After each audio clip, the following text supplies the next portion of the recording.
I'm gonna tell you 3 scary, true home intrusion horror stories. Welcome to my channel. If you like scary stories, stay tuned for more.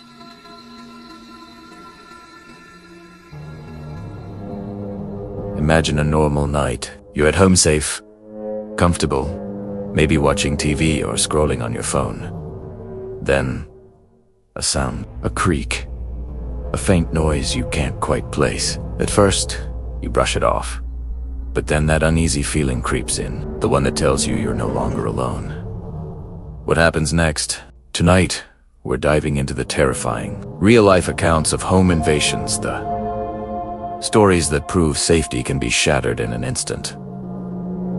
Home, it's the one place we're supposed to feel secure. We lock the doors, close the curtains, and think that's enough to keep the world out. But home invasions destroy that illusion. They're sudden, unpredictable, and deeply personal. Because it's not just about theft, it's about someone forcing their way into your safe haven, a place where you should be untouchable.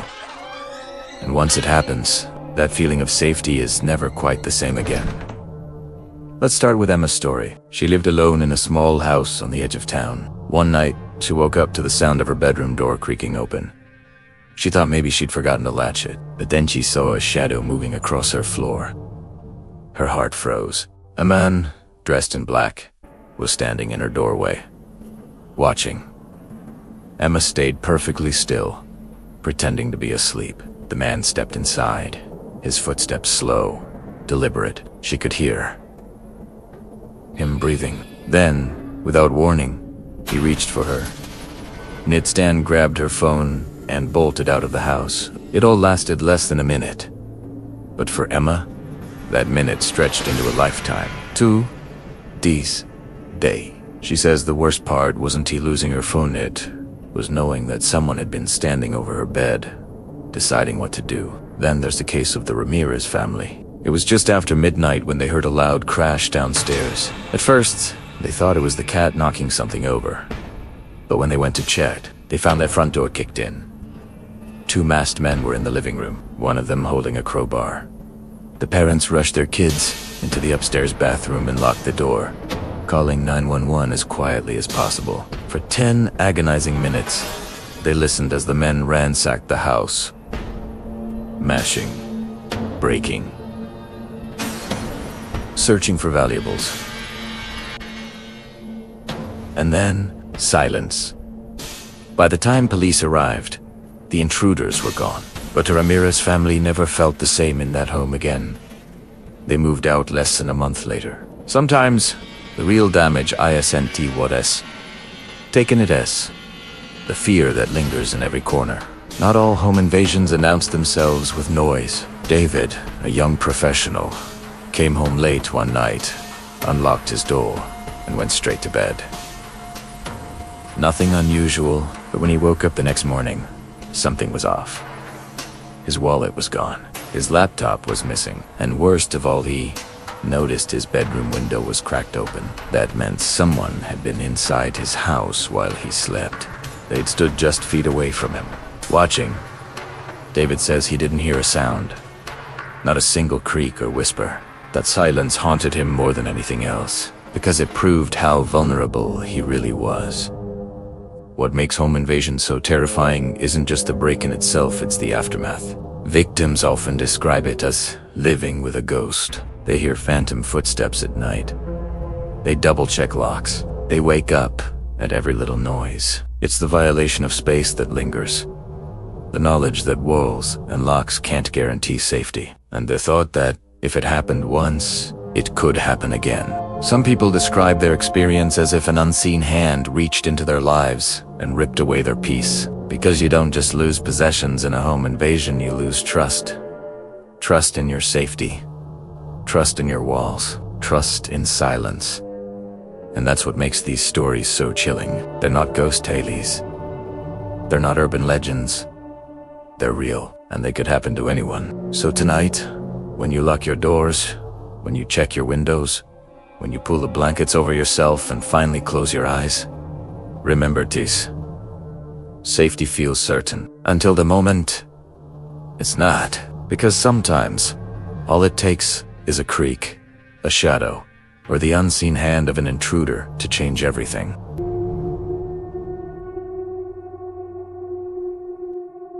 When you lock your door at night, what are you truly locking out? And what are you locking in? For centuries, that simple click of a latch has symbolized safety, security, and peace of mind. But what if that feeling is nothing more than an illusion?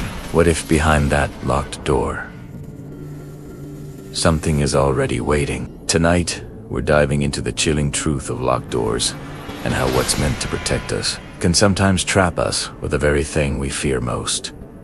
We humans crave boundaries. A locked door isn't just a piece of wood and metal. It's a promise. A guarantee that this space is ours alone. It separates the inside from the outside, the safe from the unsafe. But here's the paradox. That same lock can just as easily become a prison, because once the door is shut, once the lock is bolted, you're stuck with whatever's already inside. And sometimes, the scariest intruders aren't trying to get in, they're already waiting within. Over the years, countless people have told chilling stories tied to locked doors. Like Sarah, a college student who lived in a small off-campus apartment. She swore every night she double-locked her door. But one morning, she found muddy footprints leading from her closet to the door. The door was still locked from the inside. Or Mark, who moved into an old townhouse. He kept hearing faint whispers at night, always near his bedroom door. He thought it was the neighbors, until one night, he placed his phone against the door to record the sound. The playback was chilling. The whispers were coming from inside his apartment. What's more unsettling, a door that doesn't keep Dangerous, or one that hides the fact. Dangerous already in. Psychologists say locked door anxiety is deeply tied to survival instincts. The fear that someone or something might break in. The fear of being trapped. The fear of being cut off from escape. But add darkness, silence, and imagination, and those fears twist into something primal. That's why urban legends often revolve around doors.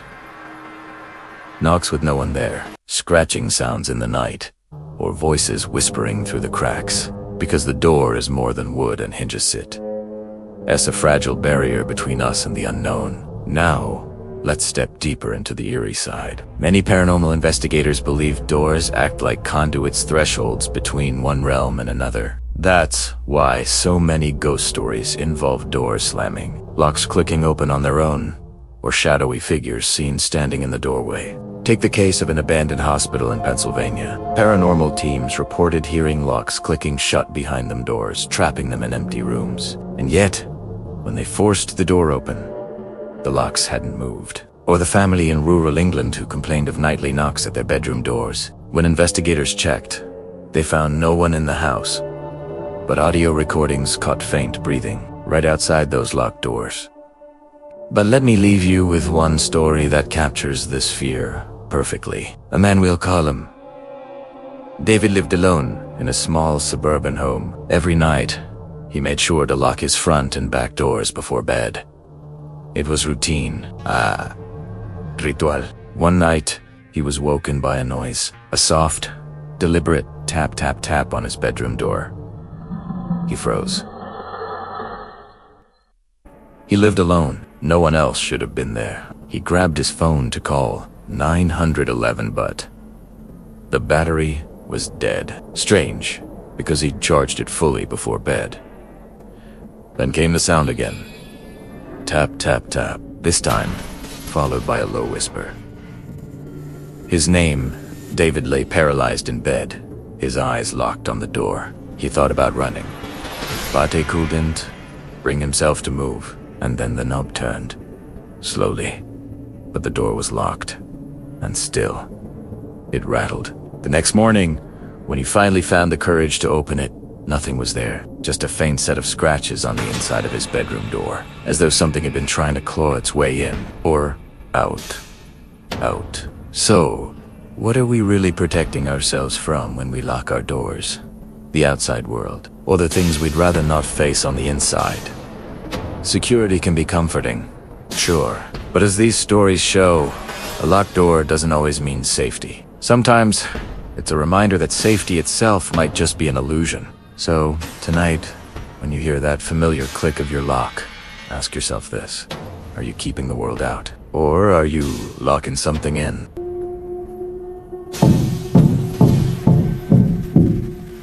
Imagine this. You're in bed, warm under the blankets. The doors are locked. The house is quiet. But then, you hear it. A knock at your door. It's late.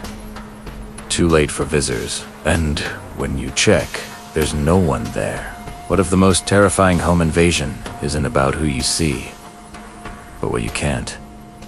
Tonight, we're diving into the story of one woman's fight to survive an unseen intruder in Nightfall's Knock.